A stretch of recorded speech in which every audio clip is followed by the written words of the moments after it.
اعوذ باللہ من الشیطان الرجیم بسم اللہ الرحمن الرحیم افمن یتقی بوجہہ، بھلا وہ شخص جو اپنے چہرے کے ذریعے سوء العذاب، برے عذاب سے بچے، یوم القیامت، قیامت کے دن، یعنی وہ شخص کہ جو قیامت کے دن بدترین عذابوں کی ڈال اپنے منہ کو بنا دے، یعنی منہ کے ذریعے وہ عذاب کو روکنے کی کوشش کرے۔ دنیا میں ایسا ہوتا ہے کہ جب بھی انسان کے اوپر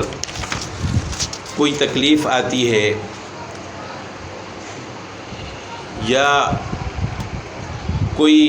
اس کو تکلیف دینے والی چیز اس کی طرف آتی ہے تو اپنے ہاتھوں اور پاؤں کو چہرے کو بچانے کے لیے ڈال بناتا ہے۔ یعنی مثال کے طور پر اگر کوئی تیز ہوا بھی چلے تو انسان اپنے منہ کے آگے ہاتھ رکھ لیتا ہے، تیز بارش ہوتی ہے تو پھر اپنے منہ کو بچانے کی کوشش کرتا ہے، اور اسی طرح گرمی سے یا اور کسی تکلیف سے اپنے ہاتھوں کو چہرے کے آگے انسان رکھتا ہے تاکہ میرا چہرہ بچ جائے۔ لیکن قیامت کے دن جہنم کی ہولناکی ایسی ہوگی کہ وہاں انسان کے ہاتھ پاؤں کو باندھ دیا جائے گا اور وہ چہرے کو ہی اس عذاب کے روکنے کے لیے استعمال کرے گا، اپنے چہرے کو ڈال بنانے کی کوشش کرے گا۔ تو دنیا میں جس چہرے کو وہ بچانے کی کوشش کرتا ہے، جہنم میں وہی چہرہ وہ اپنے اس چہرے کو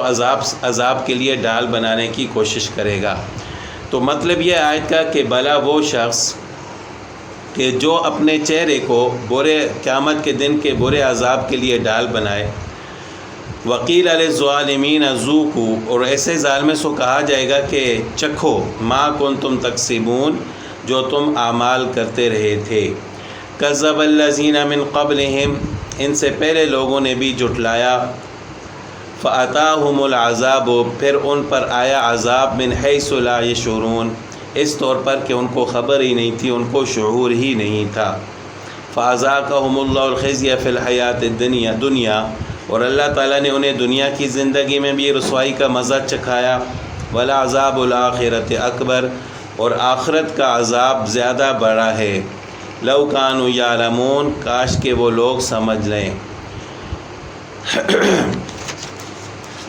وَلَقَدْ ضَرَبْنَا لِلنَّاسِ فِي هَذَا الْقُرْآنِ، ہم نے اس قرآن میں لوگوں کے لیے من کل مثل، ہر قسم کی مثالیں بیان کی ہیں، لعلہم یتذکرون، تاکہ وہ نصیحت حاصل کر لے۔ ضربنا کا مطلب ہے ہم نے بیان کی ہیں لوگوں کے لیے اس قرآن میں من کل مثل،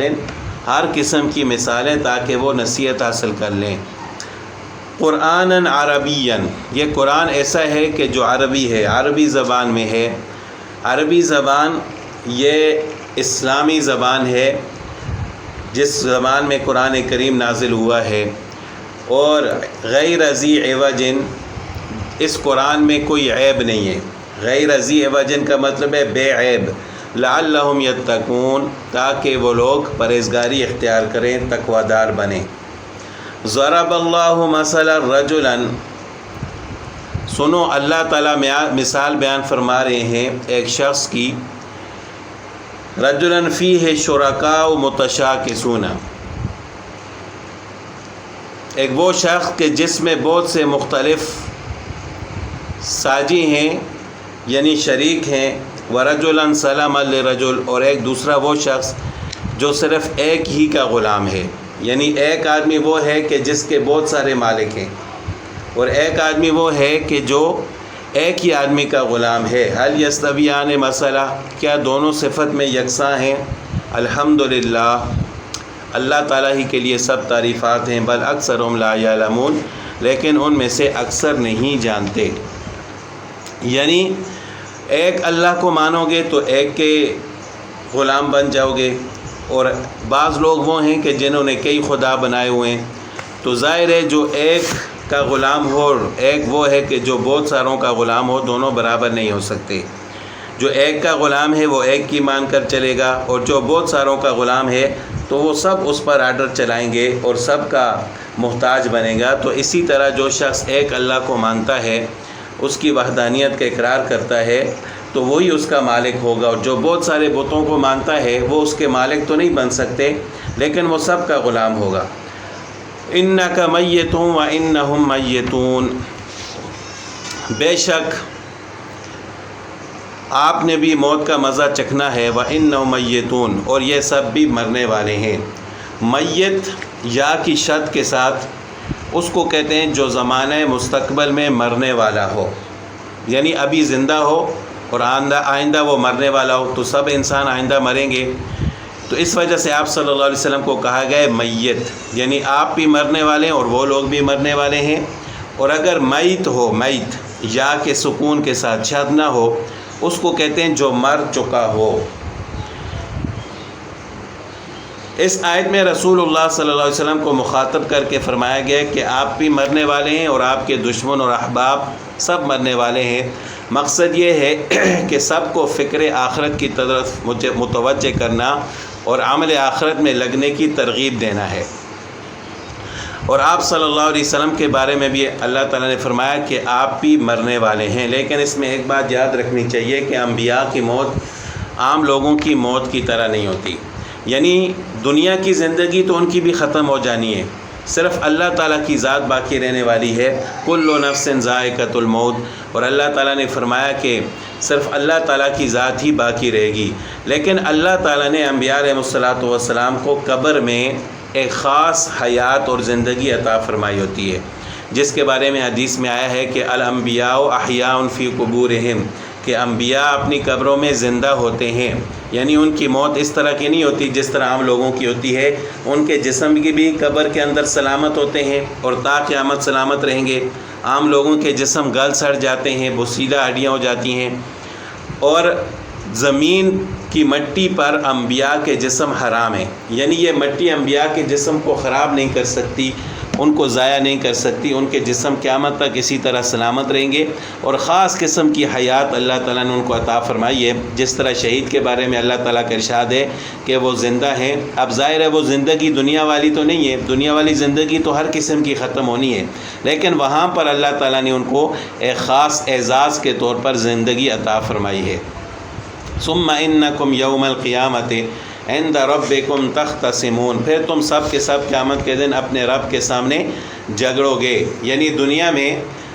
جس طرح ایک آدمی کا دوسرے کے ساتھ کوئی معاملہ ہوتا ہے یا ایک کا دوسرے کے اوپر کوئی حق ہوتا ہے، تو وہاں قیامت کے دن پھر سب کو حاضر کیا جائے گا اور جو مظلوم ہیں ان کو حق دلایا جائے گا۔ حضرت عبداللہ بن عباس رضی اللہ تعالیٰ عنہ فرماتے ہیں کہ یہاں لفظ انکم، یعنی کم جو ہے یہ جمع کی ضمیر ہے، اس میں مومن، کافر، مسلمان، ظالم، مظلوم سب داخل ہیں، کہ سب کو قیامت کے دن اللہ کے ہاں حاضر ہونا ہے اور ایک دوسرے کے حقوق کا حساب دینا ہے۔ بخاری شریف میں حضرت ابو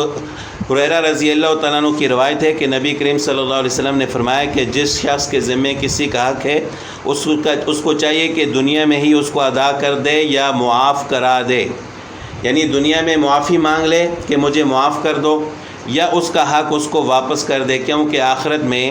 جب کسی کا حق دینا ہوگا تو وہاں درہم و دینار نہیں ہوں گے، بلکہ جس کا حق دینا ہوگا اس کو اپنی نیکیاں دینی ہوں گی۔ یعنی مثال کے طور پر دنیا میں کسی شخص نے کسی سے قرض لیا، واپس نہیں دیا،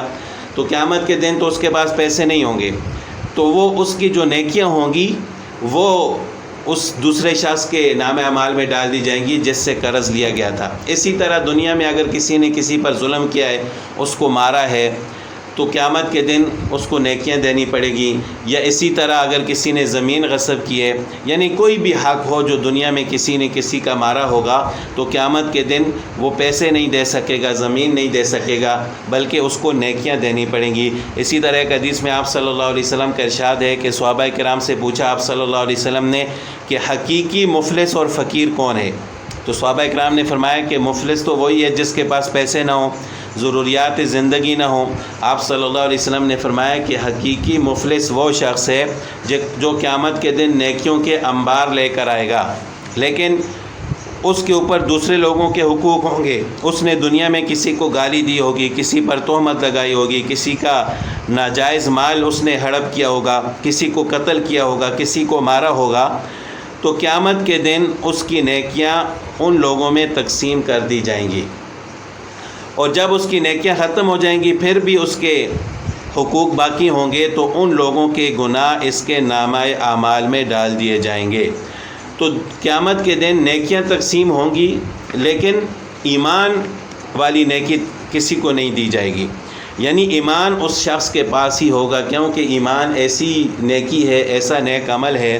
کہ اس کا کوئی نعم البدل نہیں ہے۔ تو قیامت کے دن جب ساری نیکیاں دے دی جائیں گی پھر بھی حقوق لوگوں کے باقی ہوں گے تو ان لوگوں کے گناہ اس کے نامہ اعمال میں ڈال دیے جائیں گے، لیکن اس کا ایمان نہیں چھینا جائے گا، کیونکہ ایمان آخر کار انسان کو جنت میں لے کر ہی جائے گا، اور کفر ایسی چیز ہے کہ جو کسی صورت بھی انسان کو جنت میں نہیں لے کے جا سکتا بلکہ جہنم میں لے کر جائے گا۔ تو دنیا میں انسان کو کوشش کرنی چاہیے کہ اگر غلطی سے کسی کا حق مارا بھی ہے تو دنیا میں یا تو اس سے معافی مانگ لے یا اس کا جو حق اس نے لیے وہ اس کو واپس کر دے، کیونکہ قیامت کے دن پھر اس کو اپنی نیکیاں ان کو دینی پڑیں گی۔